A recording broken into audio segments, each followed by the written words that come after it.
Buenas noches, mi amigos, mi amo, King Zavarell, and welcome to another episode of Total Extreme Wrestling 2020. We are inching closer and closer to Double or Nothing, and this time I got the entire. I got the sheet made out this time. It's all there. It's all there. I hope no one don't pause that. Hank, zoom in on my face for when I show the notebook. Really push off the fact that I have things written down already. All surprises must be left surprising. So, let us get into it, shall we? I mean, I've got nothing really to talk about. Yeah, nothing more to talk about other than let's get into it. So it's Wednesday. It's week 3 of April in 2021. And WWE already has like a pretty good week so far. I'm worried about WWE this week. Like, main event was a 70. They have a 70 on main event, and that show like usually bites. Give me one sec. Okay, cool. Alcohol. All right. So I have everything written down. I have all 3 shows booked, ready to go. I just need to figure out where the fuck we are. Okay, we are gonna be. We're avoiding the southwest or southeast still. Let's go to New England. What's in New England? Can we get 2,000 people? Nope. If I'm going to an arena, I have to sell the arena out.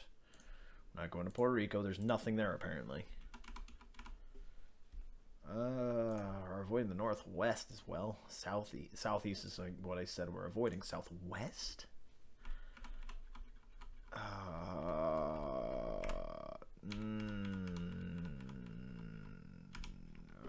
Okay. Nope. Oh, ooh, wait a minute. Southwest. Oh, southwest. We're 3,000 fans. That doesn't make a difference. Okay, cool, awesome. Well, I'm glad about that, I guess. Oh, 2,000 fans. I gotta find. Okay, 3,250. Oh, we went up. Our popularity go up? Wait a minute. Oh, yeah, it did. Holy shit. Oh, yeah, awesome. No, that's perfect. Perfect. Okay, we're going to Pennsylvania. All right, cool. So, we're going to be at the Jaffa Shrine Center at the Altoona, Pennsylvania. I don't know if I said that right, so if anyone's there, let me know. Select this venue. There we go. We're in the tri-state region today. Oh, fuck yeah. All right, so let us book for dark. So as always, you'll see the highlights of me booking the show as I book the show, and then we'll go into what happens on the show. All right, so let us do that. We'll start off with that match. Might actually get rated pretty well, actually. I don't know. Find out. We'll find out. I can just hope, right? Boy, DJ. Powerhouse. All we are saying is give Hobbs a match. Ooh, that's looking like it might be a main event. No, that will not be main event. No, I refuse it. I deny such a request. That was so easy. That was so much easier with a freaking notebook in front of me. Holy shit. Holy fuck. Alright, so that is it. So we are ready to go on AEW Dark. So let us get going. No pre-show this time. I decided to veto the pre-show since last week. Last week it didn't help me, so this week we're going to hope that I don't need it. So, starting things off, we have QT Marshall defeating Austin Gunn. Very, a pretty down the middle kind of match by the looks of it, because it looks like we got ourselves a 41 to kick things off here on AEW Dark. Yeah, 41, not bad. But after the match, we go backstage with Taz, who hypes up Powerhouse Hobbs, telling everyone to watch out because the Powerhouse is on the loose, and 10 from the Dark Order is going to be the first one to feel the power. Yeah, we got a 41 on that too. All right, we're getting 41. That's the whole show. We're just getting a 41 average. I'm hoping nothing below 40. Right after that, we go to the ring where Dark Order's 10 takes on Powerhouse Hobbs. Hobbs wins, and we get a 50. We get a 50 in that match. That's good. Like I said, I'm hoping everything above 50 tonight. I'm hoping Dark is going to be a dark horse when it comes to the shows this week. Oh, jeez, wow. We then go backstage once again. Okay, yeah, we go backstage once again. This time with QT Marshall, talking about how, just mocking the Big Show, talking about how dare he get into his business and how dare Paul White, oh, not Big Show, but yeah, Paul White, talking about how dare Paul White go and take the spotlight away from him last week during the interview, and how this week it will be different. This time he is going to steal the spotlight, even if he has to go onto Dynamite. So keep an eye out for that. That could be interesting. We got a 50 on that, by the way. 50 on that. Boop, boop, boop, boop, boop. Oh, that's a match I didn't put in. I didn't put that match in. Oh, I was so focused on everything else. But we go back to the ring where we have more action. Abaddon versus Big Swole. Yeah, that was a pretty easy match. Abaddon winning by pinfall, pinning Big Swole, and Abaddon picking us up at 44 on today's show. I think today's show is already better than last week's. Is it? Oh, I spoke way too soon. Oh, we did, like, actually decent numbers last week. Oh, fuck. I've seen only 150. 250s? 250s. And a lot of 40s. Okay. Oh, let's see. But anyway, Abaddon picks up the win against Big Swole pinfall. After the match, Thunder Rosa appears on the stage and challenges Abaddon, telling Abaddon that her reign of darkness is coming to an end. As Thunder Rosa challenges Abaddon to a match at Double or Nothing. So that will be a match. That happens. Yeah, the rating. Oh, wow. The rating there is a 38. Thunder Rosa, why? No, Thunder Rosa, no. Where's that? Oh, whoops. Uh-oh. I put that in the wrong place. Okay, I put the wrong numbers in the wrong places. I put the right numbers in the wrong places. There we go. Now I'm correct on here. Okay. And, yeah, to close things off on our main event of Dark tonight, this show went by quick. To close things off, oh, yes. To close things off this week, we have Jon Moxley versus Penta El Cero Miedo. Hell of a bout. Jon Moxley picking up the win, pinfall after the Death Rider, pinning Penta El Cero Miedo, and that got us an 80. That is going to be our saving grace on today's episode of Dark. That's how we ended the show right there. Just Moxley.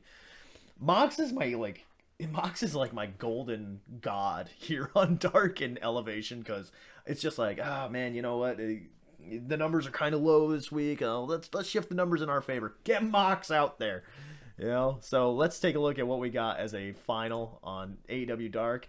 We got a 56. That's not bad. It's lower than it was last week, but oh yeah, we're just on a declining scale on Dark by the looks of it. Like, I'm trying to continue storylines. I got storylines that I'm building and stuff like that, and these kind of pre-show build-ups is what it looks like. But yeah, so that's the end of AEW Dark. Let's go into Dynamite, shall we? So already announced, we are going to have Kenny Omega answer the challenge from Cody Rhodes. We announced that last week. So, just letting you know, before we get into the booking process, that's what's going to happen tonight. Expect that out of tonight's show. If I remember right, he's good at Raw, too. He's alright. He's okay. Ooh, let's put someone at ringside. Do it, I dare you. Dare you to put someone at ringside. Put Cage at ringside. Yeah.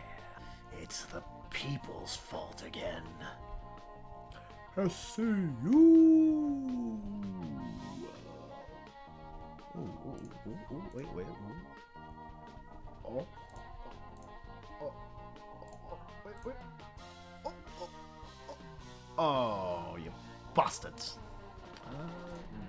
Yeah, let's do it. Let's put the women's title in the world on the line.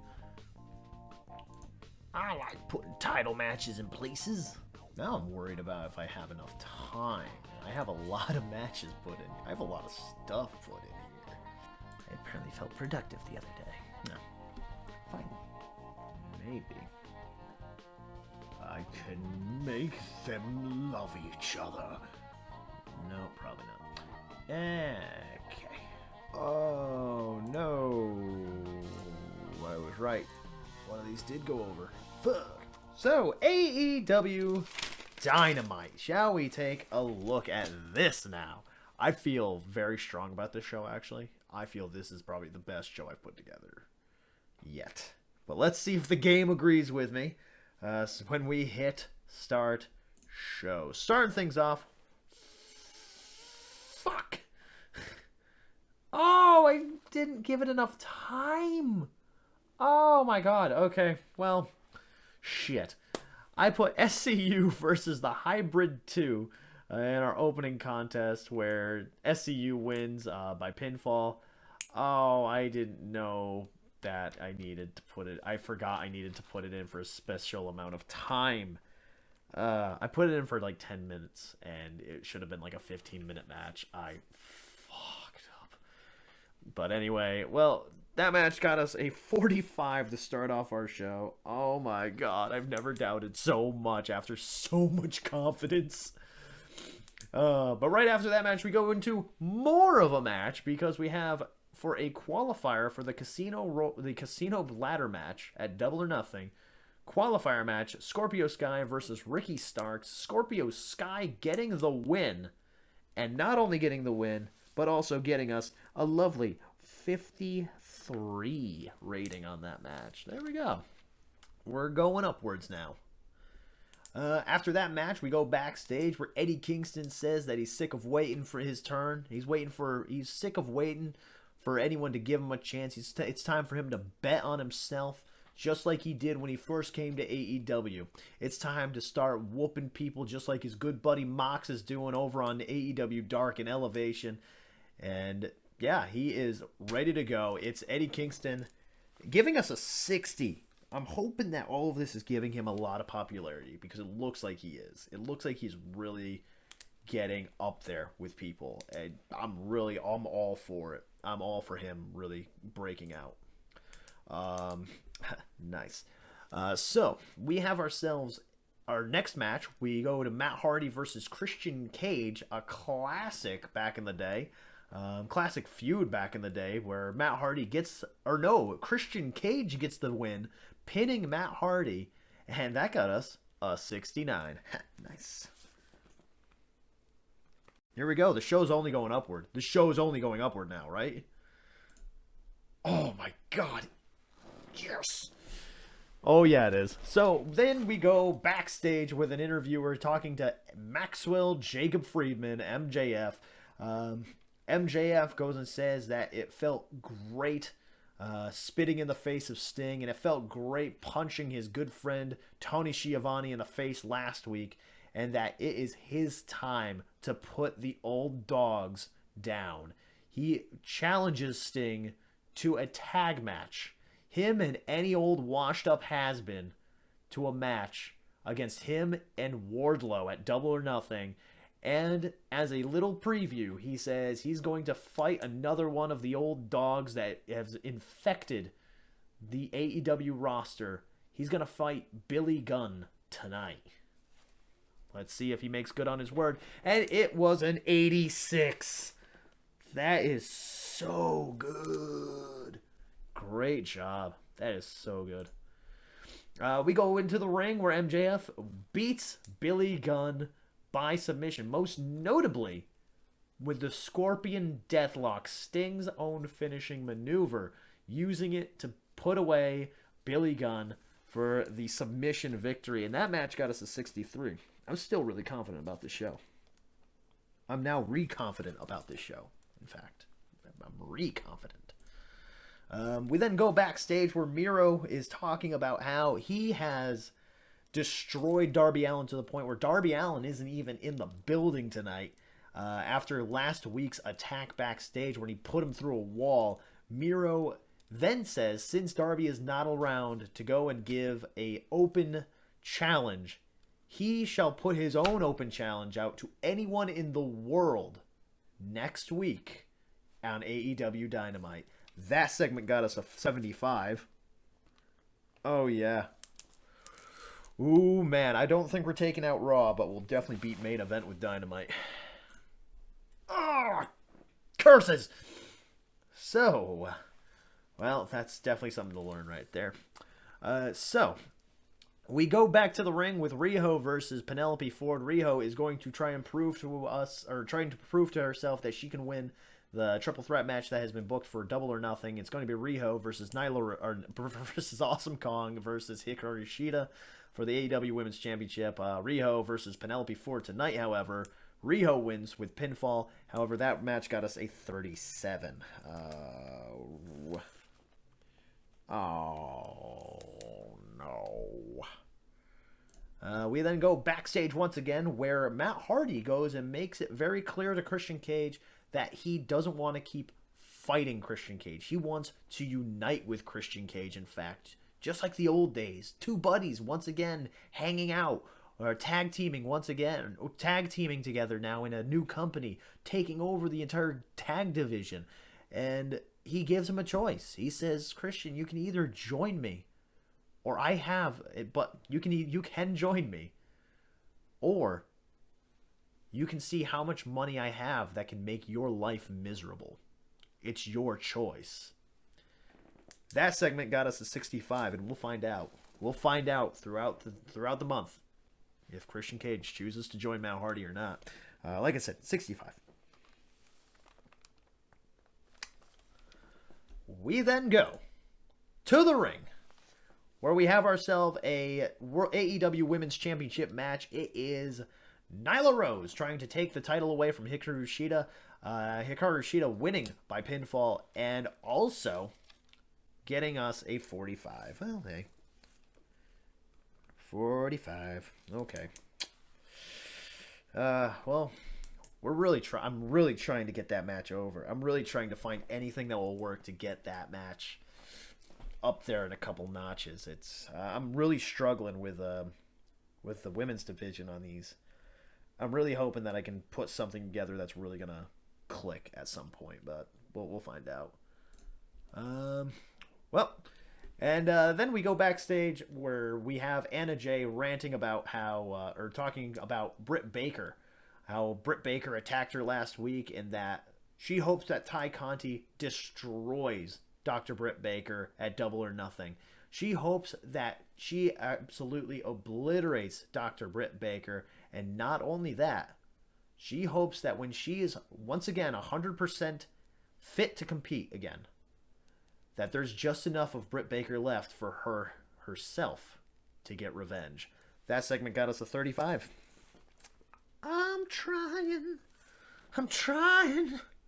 really trying.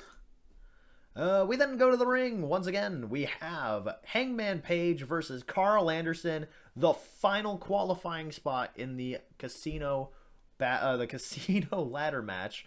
The final spot will be a mystery. Who will appear at Double or Nothing to take that spot? We'll find out at Double or Nothing. But right now, we find out that Hangman Page is going to Double or Nothing as he pins Carl Anderson. And that match got us a 67. 67. Holly dooly doo. We then go backstage once again where an interviewer asks Kenny Omega about Cody Rhodes, asking him about how Cody challenged him to a title match at Double or Nothing and whether or not Kenny Omega wants to accept. Kenny says that he will accept that match, not just for AEW, not just for his championship, but he says that he's going to do it for the Elite, because the Elite needs to extract the poison that is within it. And that poison, he claims, is Cody Rhodes, saying that that we've all sort of saying that the Elite have seen this before. Cody trying to do what's best for Cody. Cody Rhodes trying to take over the Bullet Club back in Japan. He tried to get rid of the Elite back in Japan. He tried to do the same now. And he's trying to do the same now. And Kenny says that he is going to put an end to it in AEW at Double or Nothing. Title or not on the line.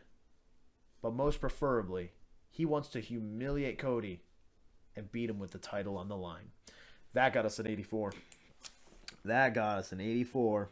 And now we are going into our main event. We close the show with Dax Harwood of FTR versus Matt Jackson of the Young Bucks. A little one-on-one sampler match, if you will, for Double or Nothing's AEW Tag Team title match. Dax Harwood defeats Matt Jackson with some help from Tully Blanchard interfering. And this match got us a 77, putting us off on a very high note. And so that's the end of the show right there. Dax Harwood with a victory. And let us see what we got overall. Overall, we got a 75. We got a 75. Not bad at all. But was restricted due to the limited number of viewers there. Oh, okay. That's okay. But yeah, 75. Not bad. 75. We definitely beat main event. So far, we are the third highest rated show. We're under Impact and Raw. Oh my god, Impact is killing it. Impact is killing it, dude. Like, really killing it. But okay, so that is it for AEW Dynamite and AEW Dark. Now let us get forward to the one and only AEW Elevation. So here we are at AEW Elevation, or Dark Elevation. I don't think I've called it the right thing for the past 2 weeks, but it's called Dark Elevation. I would like to distinguish it from AEW Dark. It's AEW Elevation, let's face it. Anyway, AEW Elevation, we have ourselves, we're going to be booking it, 679 fans. 79 fans. Center stage. We're going to be, where is this? We're broadcasting from Atlanta, Georgia, at the center stage loft area. And yeah, that's just what we're going to do because we don't have many people showing up to these shows, apparently. I really need to figure this out because, oh shit. Mox wants some time off. Whew, oh boy. That threw me way off. It's just this whole Jon Moxley thing is throwing me way off. I'll tell you what I want, what I really, really want. Well, it's Paul White. Why not? Let's go crazy with it. Come on, let's do it. Come on. So that is AEW Dark Elevation, AEW Elevation as I forever shall call it. AEW Elevation, we have, kicking off our show, I'm not very confident of this. So, as I mentioned before, I wanted, like, Jon Moxley in these. Like, I like Jon Moxley coming out to our dark shows and stuff like that, or really low-level shows. Yeah, it turns out he would like some time off from his grueling schedule. So I had to give him the night off. I'm not happy about that. Anyway, let's do this. Starting things off, we have Serena Deeb versus Renee Michelle. This was the match that was supposed to be on AEW Dark, but I've moved it to Elevation since. And that got us a 41. 41. Not bad, not bad. We then go right into another match with Paul White versus Lee Johnson. I think I fucked up the booking a little here because I could have put that between two promos. Yeah, well. But it was a quick match, in fact. It was under 5 minutes. Paul White defeats Lee Johnson. That got us a 46.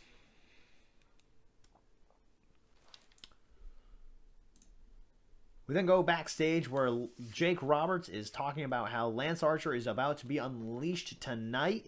It will be Lance Archer versus Shawn Spears. And that got us a lovely little 60, actually. That got us a nice 60.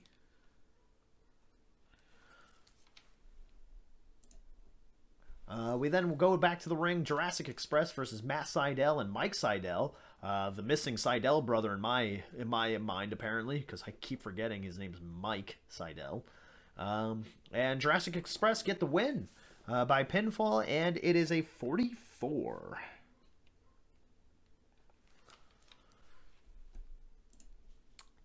QT Marshall then cuts a promo backstage talking about how, once again, he has been left out of the AEW Dynamite card. It's as if management doesn't even remember him as being an actual full-time competitor. And the fact that keeps happening, he is sick to his stomach about it, and he is ready to take out his aggressions next Wednesday on Dynamite. QT Marshall will be there, he says. He says so, at least. I don't know. He's gotta toughen up if he wants to actually be there or not. We then go back to the ring. Lance Archer versus Shawn Spears. Lance Archer picking up the victory against Shawn Spears and getting us a 54 to close out the show. And that is Dark Elevation. That was really quick. Very quick show. And we got a 50 for it. That's okay. That's okay. That's all right. I'm not mad. Not even disappointed. Just ready. I'm ready to see what the outcome is going to look like here. Elevation, I think we did. Elevation's another one that's just been slow decline. Dynamite. We had a worse Dynamite this week than last week. That's shocking to me, actually. Wow. But there you have it. So now that we've gone through all of my shows, we're going to go right to the averages for the week, and we're going to see what happened. We're going to see who did the best this week. I have a feeling WWE may have won it again, but fingers crossed we pulled out the win somehow.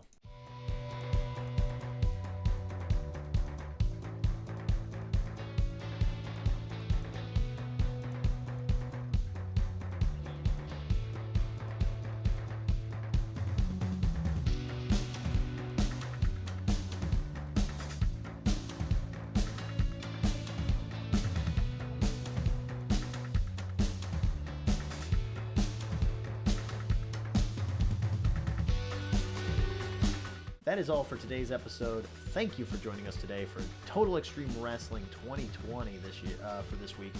If you enjoyed what you're seeing so far, hit the like button down below. Down in the comments, let me know who you'd like to see face off against who in future storylines. Tell me what you think so far of the build-up that I've been building up for Double or Nothing. Furthermore, let's talk wrestling in the comments. I love talking about wrestling, as you may have expected from someone that's doing an entire series just on booking pro wrestling shows. Yeah, just it's always fun to do. And also, if you haven't done so yet, hit the subscribe button so that you can get updates on more videos that I do here on YouTube. And until next time, hail to the king!